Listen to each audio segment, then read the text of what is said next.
Ұнды үккіштен өткізіп аламыз. Какао ұнтағын үккіштен өткізіп, қопсытқыш саламыз. Ванилин, ас содасы, қант,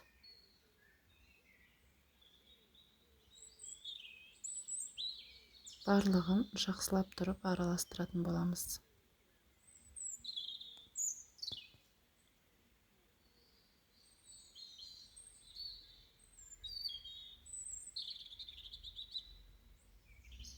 Содан кейін жұмыртқа,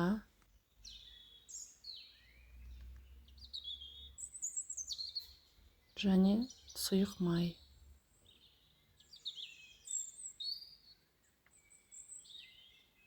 Осы массамызды тек қана өзін жақсылап араластыратын боламыз.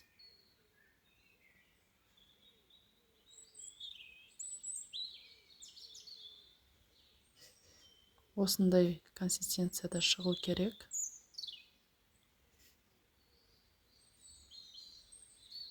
Енді осыған қайнаған су қосамыз.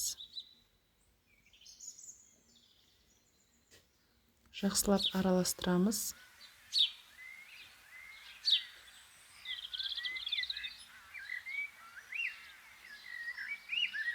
Бір керкі масса болғанша жақсылап араластыратын боламыз.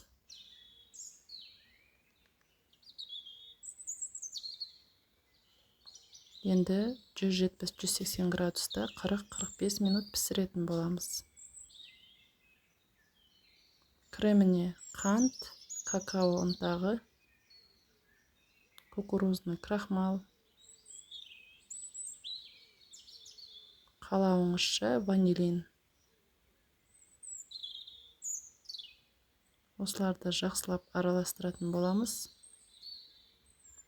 Және жұмыртқа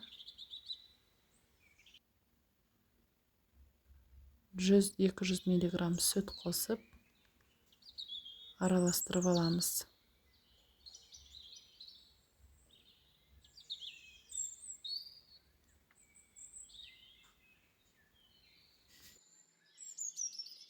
Қантымыз еріп және какао ұнтағы жақсылап ерігеннен кейін осы массамызды орта отта газға қоятын боламыз. Орташа отта үздіксіз араластыра отыра сүтімізді құятын боламыз. Қалған сүттің барлығын араластыра отыра құясыздар. Тоқтап қалуға болмайды. Кесектер пайда болуы мүмкін. Өстіп, біздің заварной основамыз әбден қоюланғанша жақсылап араластыратын боламыз. Ең алғашқы осындай бүркілдектер шыққаннан кейін 1 минуттай араластырасыздар. Сонымен біздің заварной креміміз дайын. Енді осы крем ыстық күйінде біз бұған сливочный масло қосатын боламыз. Ол суық болсын, бөлме температурасында болсын, еш разницасы жоқ, бәрібір. Ыстық болғаннан кейін майымыз тез еріп кетеді. Осылай қосып, жақсылап араластырамыз. Толықтай араластырып болғаннан кейін осы массамыздың, яғни заварной кремнің бетін пищевой пленкамен немесе салафанмен осылай бетіне тегізіп, ауа кірмейтіндей етіп жауып қоясыздар. Содан осы креміміз әбден суығаннан кейін ол дайын. Міне біздің бисквитіміз дайын. Жоғарғы шапочкасын кесіп аламыз. Және осы бисквитті 2 бөлікке бөлеміз.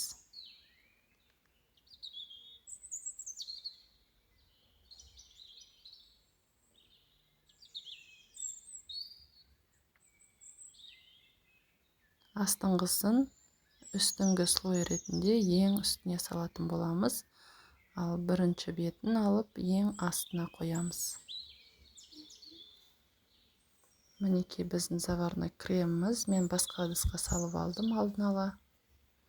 Енді осы шоколадты заварной кремді бисквиттің үстіне жағып әсемдейтін боламыз. Егер асығыс болсаңыздар, міндетті түрде осы бисквит жасаңыздар. Барлығын бірден араластырып, духовкаға бірден сала саласыз да кез келген кремді қолдана бересіз. Кремін 3-4 қасықтан саламыз. Өте дәмді шоколадты крем болып шығады. Міндетті түрде жасаңыздар. Кез келген торттарға қолдансаңыздар болады. Ал үстіндегі шапочкасын осылай ұнтақтап алып, осылай екінші слой ретінде үстіне себетін боламын. Себебі қалып кеткенін қаламаймын, өйткені сыртына біз шоколадты глазурь құятын боламыз. Сол үшін осы шапочкасын тағы бір слой ретінде қолданамыз. Осылай істесеңіздер өте дәмді әрі өте жұмсақ болып шығады торттарыңыз. Трайфл сияқты болады десе де болады. Екінші слойына да осылай қалған кремді жағып шығамыз.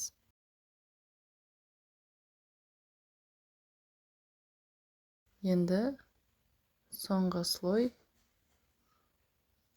осылай торттың бетіне қоямыз. Біздің тортымыз дайын, шет-шетін креммен толтырамыз, осылай қалған креммен. Біркелкі тегіс етіп шығасыздар. Бұл бисквиттің ең жақсы жері барлығын 5 минутта араластырасың да духовкаға сала саласың. Барлығын бірден араластырған маған өте қатты ұнады. 100 грамм шоколадқа сұйық май қосып, ыстық суға салып, осыны ертіп аламыз. Шоколадты водяной баняда немесе микроволновкаға ертіп алсаңыздар да болады.